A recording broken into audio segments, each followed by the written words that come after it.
Olá, galera do Tinder Literário. Espero que vocês tenham gostado dessas 2 semanas que vocês passaram juntos. Que vocês tenham aprendido mais, crescido mais e que vocês tenham conhecido pessoas que façam parte da vida de vocês a partir de agora.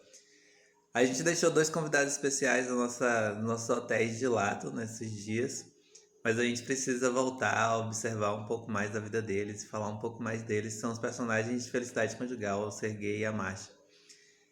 A gente falou um pouco sobre a paixão e tudo mais, baseado no livro.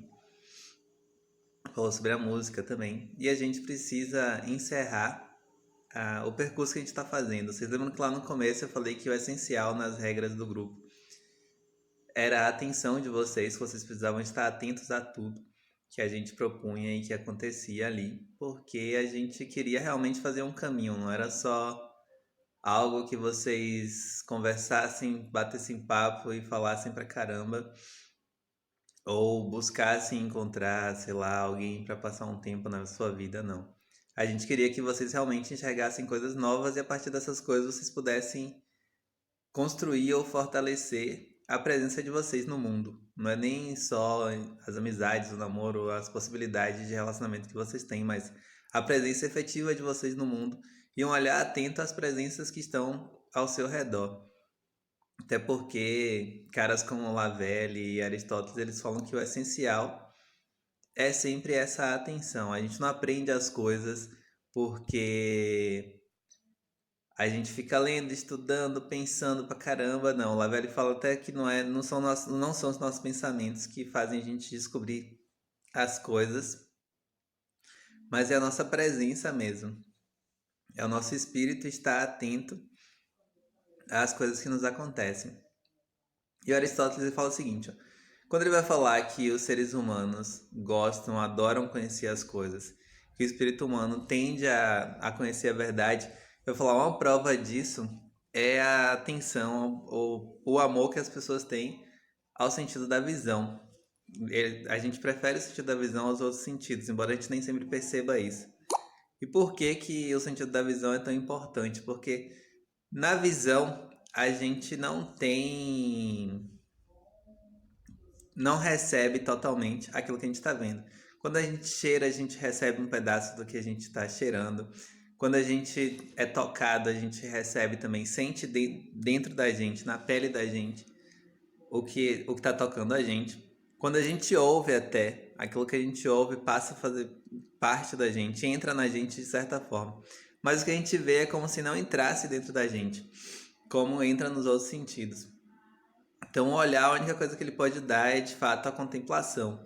Você observar as coisas e para você observar, você tem que estar atento àquilo que te acontece.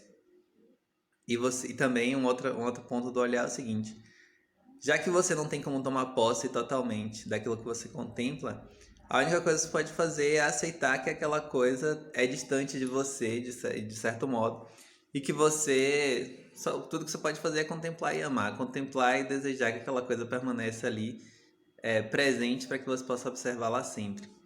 E é isso que acontece nos movimentos finais do Coração da Marcha, lá no livro. Um ponto que eu queria lembrar para vocês é o seguinte: eu falei que a música ela tem um papel fundamental ali naquele livro, porque o Tolstói não colocou a música do Beethoven no momento inicial e no momento final à toa. Ele queria que a gente percebesse de verdade que a música dá essa atenção ao nosso espírito, faz o nosso espírito se abrir a possibilidades novas. A música dá uma expansão mesmo. É como se algo dentro da gente explodisse, se abrisse. Então a gente sempre tem que ficar atento àquilo que a gente escuta. E aí lá no finalzinho, no último capítulo, ela vai tocar novamente a sonata do Beethoven. E depois da sonata é que ela vai perceber o sentido mesmo da experiência dela e daquilo que ela tem de fazer. Só que eu queria que vocês prestassem atenção em outra coisa. E aqui a gente vai ver que nem sempre a gente presta atenção a tudo que a gente está fazendo e a tudo que a gente está vendo, porque todo mundo lê o livro e talvez não tenha percebido isso. Que é o seguinte: o Tolstói ele faz a trajetória do Coração da Marcha passear junto com as estações do ano. Ele começa o livro, se não me engano, no inverno, ela está de luto pela mãe. E aí lá no terceiro, quarto parágrafo ele fala assim, ó, em março o nosso tutor veio nos visitar. Então março é ali o começo da primavera e acontece uma novidade que muda a vida dela. Então quase todos os momentos de tristeza, melancolia, em que a Marcia não sabe direito o que está para acontecer, eles acontecem no inverno. E as paixões acontecem no verão. Então o verão é esse, na verdade as paixões acontecem na primavera e se solidificam no verão. Porém, todo verão a Marcia sente uma certa tensão. Ela se apaixona novamente lá pelo carinha, pelo príncipe, se não me engano, no verão. Porque o verão, embora ele tenha preservado a ânsia da primavera, a paixão que nasceu ali na primavera, a gente já começa a ficar com medo do que vai acontecer no outono. A gente já sente que alguma coisa vai se perder. Todo mundo nas férias sente essa mesma sensação do verão. Por isso que as férias geralmente acontecem no verão. E a gente percebe, tipo, pô, tá massa, tá maravilhoso. Porém, algo pode acontecer a qualquer momento e a gente pode perder tudo isso aqui. Algo pode tirar da gente tudo isso aqui. E ele faz o ciclo da paixão da marcha percorrer o ciclo da natureza. Talvez muitos de vocês tenham o sonho de morar no interior, criar galinha, tirar leite da vaca. É maravilhoso. Eu vivo essa experiência. E talvez vocês tenham essa paixão, esse interesse, justamente porque vocês percebem que onde vocês vivem, vocês são influenciados pelo ciclo da natureza, porque não tem como fugir disso. Independente de onde você mora, tem pelo menos verão e inverno, dá para sentir. E você deseja que isso faça parte da sua vida, só que você não sente fazendo parte da sua vida. Então a gente acredita que um retorno ao interior, um retorno a um lugar mais simples, mais calmo, vai fazer a gente concretizar interiormente esse ciclo que a gente percebe uma influência, mas não consegue sentir dentro da própria experiência. E que é terrível mesmo. Quando você não consegue sentir isso, a gente fica realmente deslocado de tudo, inclusive da relação com Deus. Então, a perceber como a natureza ajuda a gente a um monte de coisas, inclusive a se conhecer um pouquinho mais. Então, mas o ponto é esse, ele vai fazer a trajetória da marcha coincidir com as estações do ano.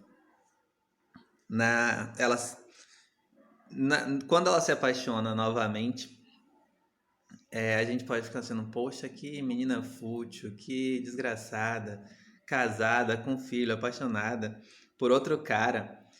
Porém, vocês viram lá no começo que a paixão é sempre uma possibilidade, porque sempre existem lacunas no coração do homem. Não tem muito o que percorrer ou falar sobre isso, porque todo mundo que for sincero vai saber que a qualquer momento isso pode acontecer. Porém, as pessoas maduras vão falar, não, isso aqui é uma oportunidade para que eu me conheça um pouco mais. Verifique o que está faltando aqui, o que eu preciso preencher. E aí, lá no final, a marcha finalmente consegue fazer esse percurso. Ela consegue olhar para a realidade dela, depois que a música dá aquela abertura no coração. E ela percebe que a paixão tem a sua importância. Não é que não tenha a sua importância. Muita gente quer negar a paixão.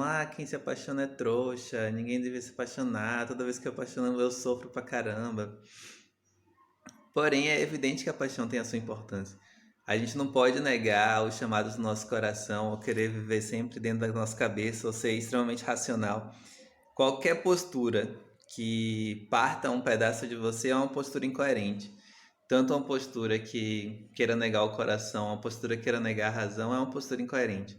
A única postura que pode fazer a gente se apaixonar e amar de verdade é uma postura que considera integralmente a sua existência e sua experiência.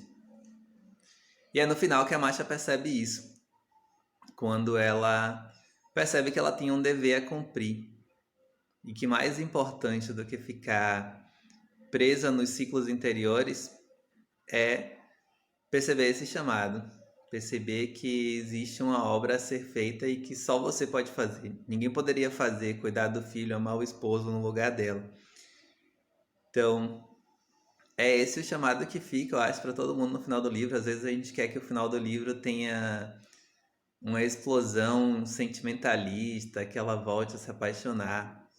Mas ela não pode romper. Da mesma forma que ela não pode mudar o ciclo da natureza e fazer, sei lá, trazer o verão de volta, trazer a primavera de volta, sendo que já é outono, já é inverno, ela não pode fazer o coração dela dar saltos impossíveis, fazer com que só a satisfação do desejo, que é uma coisa extremamente imatura, do desejo da paixão, se solidifique, se construa no mundo. Ninguém consegue viver assim. Se vocês quiserem sempre estar apaixonados ou não conseguir transformar a paixão numa coisa efetiva, transformar aquele desejo numa história mesmo, numa história da sua vida, num pedaço da história da sua vida, você não vai conseguir construir nada. Porque a gente não se sustenta só na busca daquilo que falta dentro da gente. Se a gente fica nessa, é sempre frustração atrás de frustração. Mas, quando a gente percebe o desejo, não esquece o coração, e ao mesmo tempo se lança numa busca em servir ao outro, a gente realmente consegue cumprir o mandamento de Cristo mesmo, que é amar o próximo como a si mesmo. Então, é essa a lição que a gente queria passar para vocês, essa leitura que eu faço do livro. E eu espero que vocês releiam o livro e possam tirar ainda mais lições de dentro dele. E eu espero que vocês tenham aproveitado todos os momentos. Apenas uns avisos finais, a gente vai manter o grupo, embora ele não vai ser aberto novamente. Apenas porque a gente tem algumas novidades durante a semana.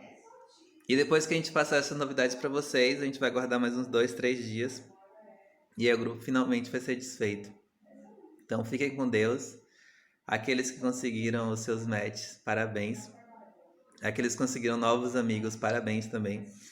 E aqueles que permaneceram até o fim e se sentiram agraciados de alguma maneira, parabéns também. Então, até breve. Esse você vai poder comer depois da janta.